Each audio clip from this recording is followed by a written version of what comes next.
नमस्कार दोस्तों, कल आपने पढ़ा था कि सिविल मामले में आप अपील कैसे कर सकते हो। आज पढ़ेंगे दंडिक मामले में आप अपील कैसे कर सकते हो। आइएगा देखते हैं। कोई पनिशमेंट वाली बात है जहां मारकूट हो गई है और उसमें कोई डिसीजन आपको अपील करवानी सुप्रीम कोर्ट में, तो उसकी क्या डिजाइन होगी, इस बारे में बात करता है आर्टिकल 134 दंडिक मारकूट।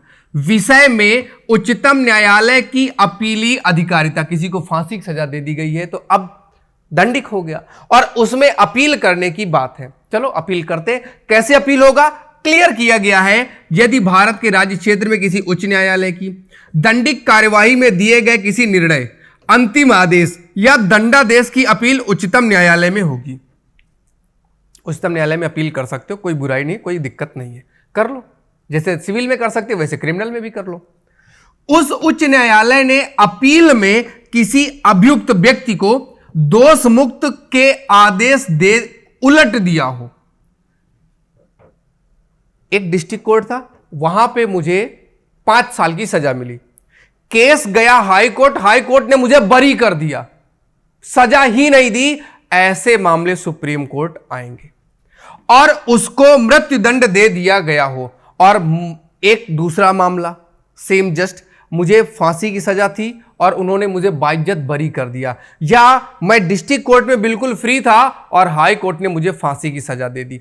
एक बैक वो कहते हैं जज्बात बदल दी, बात बदल दी। ऐसे मामले अगर कोई हाई कोर्ट में थे तो वो हाई कोर्ट से सीधे कहां आ जाएंगे, सुप्रीम कोर्ट में आ जाएंगे। क्योंकि भाई अभी तो बिल्कुल फ्री था, डिस्ट्रिक्ट कोर्ट ने उसे माफ कर दिया था और हाई कोर्ट फांसी दे रहे थे, तो गलत हो गया। क्या हुआ थोड़ा चेक करते हैं कि जमीनी स्तर में सही है कि नहीं। वैसे भी फांसी की सजा हाई कोर्ट और डिस्ट्रिक्ट कोर्ट मिलकर देते हैं, लेकिन फांसी की सजा तभी होगी जब सुप्रीम कोर्ट इसको बोल दे।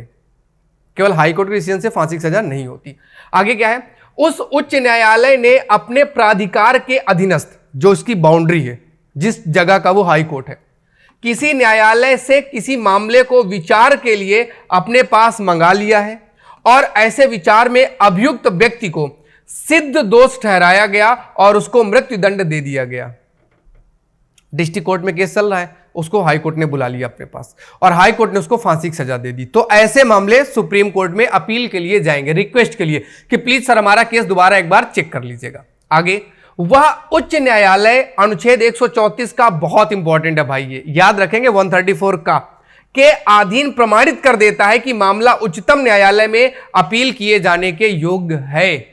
तब मतलब डिस्ट्रिक्ट कोर्ट कह दे कि हाई कोर्ट कह दे कि इसको उधर ले जाओ, एक बार चेक करा लो, तब सजा होगी। वही बात है।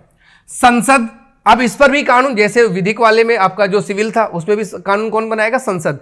तो दंड वाले में भी कानून कौन बनाएगा, संसद। संसद विधि द्वारा उच्चतम न्यायालय को भारत के राज्य क्षेत्र में किसी उच्च न्यायालय की दंडिक कार्यवाही में दिए गए किसी निर्णय, अंतिम आदेश, दंडादेश की अपील ऐसी शर्तों परिसीमाओं के अधीन रहते हुए जो विधि में विनिर्दिष्ट है की जाए और ग्रहण करने सुनने की अतिरिक्त शक्ति दे सकेगा। मतलब कानून कौन बनाएगा, संसद ने अपने पास ले रखा, भैया हम बनाएंगे। कितना डिसीजन करना है, कौन डिसीजन करेगा, हाई कोर्ट या सुप्रीम कोर्ट, वो हम बताएंगे। संसद ने अपने पास ले रखा है।